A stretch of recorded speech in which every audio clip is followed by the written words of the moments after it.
everyone, and welcome to the second royal reading of this Friday afternoon. Back from Cape Town, back from my birthday break, back reinvigorated and energized, and back at the tarot table with a very long list of readings.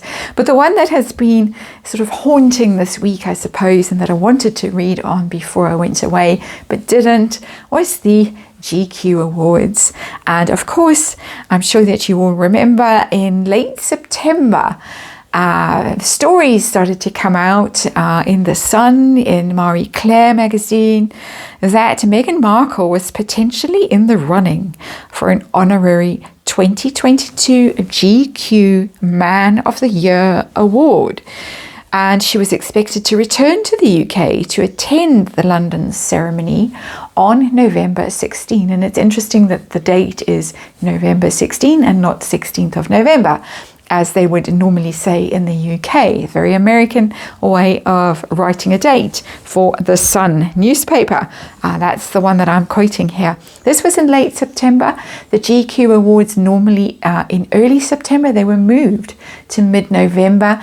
A lot of speculation that the awards were moved to then to accommodate the Harkles, who were already busy with their grand tour in September. And then, of course, it was all interrupted by the passing of the late Queen. So it was moved to mid-November, allegedly to accommodate Harry and Meghan. But the awards ceremony took place on Wednesday evening as scheduled, and there was no sign of Meghan Markle. Haha. And now the story goes, as I shuffle, I'm using the Ordinary Rider-Waite for this short 5-card reading. Now the rumour is that the reason there was no award for Meghan was that the cheque that she used to pay for the award bounced. It did not clear. So GQ promptly said thank you, but no thank you. You will not be getting an award, and you are not welcome at the ceremony. So we're going to do a 5-card reading with the Ordinary Rider-Waite Tarot, and we're going to have a look and see, was this all just PR? Was this trying to force the issue, Meghan? And out pops the Magician card. There's our answer. Yes, it was all just PR. We're going to look and see how GQ felt about this way back when. And we're going to look and see if really the reason why she didn't show up was financial. And we're going to see the outcome of this reading, this short 5-card reading. How's she feeling right now? Embarrassed, disappointed, angry, doesn't care, busy with other things. So we'll have a look at this just for fun, just for entertainment purposes. This is just a tarot reading. This is just my opinion. And there is, of course, a disclaimer in the box below. And we get the Ace of Swords in reverse as the underlying energy of this reading. Upright, new ideas, truth, clarity, justice, insight, intelligence, wisdom, all of those lovely things. In the reverse, being cut out, lies, untruth, being blocked from new ventures. So it's an ugly card. It's a difficult card. It's quite a ruthless and brutal card. Stopped whatever new venture, new scheme, new plan she had, new strategy didn't come off. And there have been lies. There has been obfuscation, according to the tarot, in my opinion. That is the underlying energy. So it's quite interesting that it has come out boldly and said, basically, whatever was written was a load of rot, in my opinion. Situation, heart of the matter. Please tell us. Oh, another ace. So often you get 2 aces in this very short reading like this. Very, very, very upset. She was hoping that this award, you can see the hand held out with a cup of love, this honorary award would start a new cycle for her where she could manipulate, influence, connect with people emotionally, say, look, they got the silly kindness thing, which I'll read on at some stage, Harry and Meghan, for being so kind. But she was hoping that she was going to somehow kickstart her rebranding and look at me. Aren't I beautiful? Aren't I attractive? Aren't I lovable? Aren't I adorable? Aren't I dressed in the finest things? And don't you all just adore me? But it's come out in the reverse. There was lots of sobbing into the pillow with this one, probably even biting the pillow and tearing it. And feathers flying. We have a dove. And there it's upside down. Feathers flying over this one.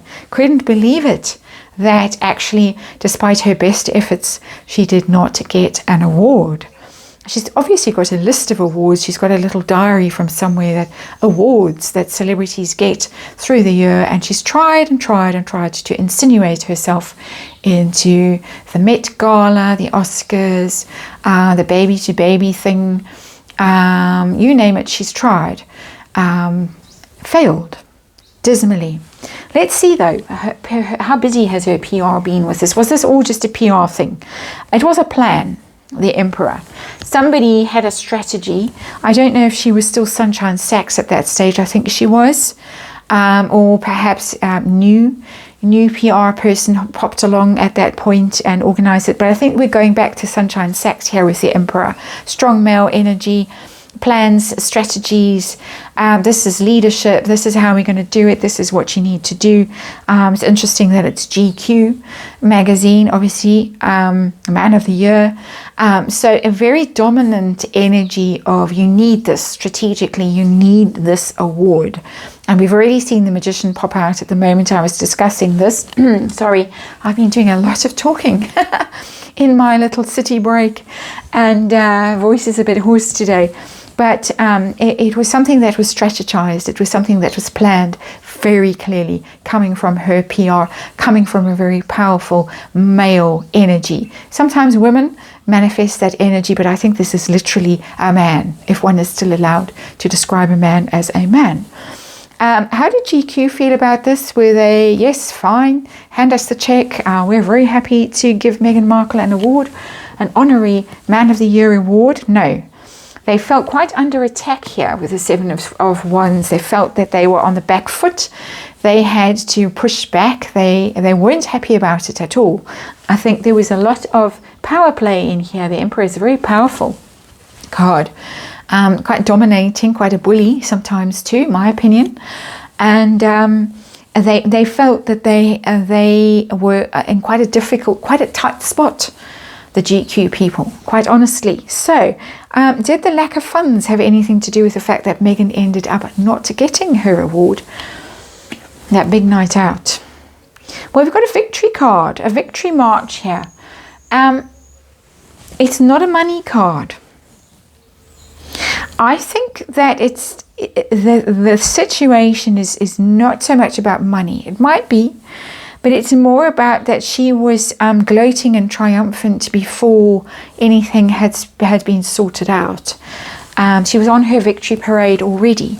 Just as she has managed to put herself down on IMDb as attending the coronation in her film credits. Mind-boggling stuff. Really, of all the things she's ever done, I think that's the thing that most blows my mind. I don't know, for some reason, possibly because I am in that industry tangentially, and it really just astonishes me that someone can do something like that. But I think pride comes before the fall. I think she was gloating. She was sending out these puff pieces and saying, well, this is all going to happen. But they were pushing back and saying, no, not really. You don't fit our profile. You're not what we want. So I'm not seeing money. I'm not seeing a money scandal here. It could be. But it's more about ego and pride going before a fall. That kind of energy from the Six of Wands. I would quite have enjoyed to see a money card dropping there that said the Harkles were broke and the check did was returned, dishonoured. But no such luck. Outcome. How does she feel now? Because it's pretty humiliating. Everybody's saying, where's Meghan? Where's Meghan? And then no Meghan. How does she feel right now this week? Yeah. Very, very sad. As I say, Ace of Cups already given me that indication that this is a source of tremendous upset. She is very, very, very aggrieved about this. She can't let go of it. The Five of Cups, you dwell on something that you have lost that has caused you pain. This is emotional for her. This is bruising for her. This is tears. This is it's more than embarrassment and humiliation and all those kinds of things. I can't believe it. I can't believe that they didn't love me. I can't believe that they rejected me. I can't believe that all this effort was in vain and that these cups have been spilled and nobody loves me, nobody wants me, nobody said, yes, we'd love to give you an award. Please do come to London and we will roll out the red carpet for you. Nobody could be bothered. All these other celebrities were there, not Meghan. She's really feeling rejected. She's really feeling hurt. She's really feeling aggrieved. I have no sympathy for her in her moment of grief and upset and sorrow, the emptiness of this whole awards thing that she is chasing so relentlessly. She could be doing so much good with the power that she has, the influence that she has, the money that she has, the contacts that she has, and instead she is on this horse wanting to ride up and down and process and show off and tell us all how marvelous she is and how successful she is without having lifted a finger to do anything at all. That really is my opinion. And that is the reading. Thank you for watching, and I'll see you again tomorrow.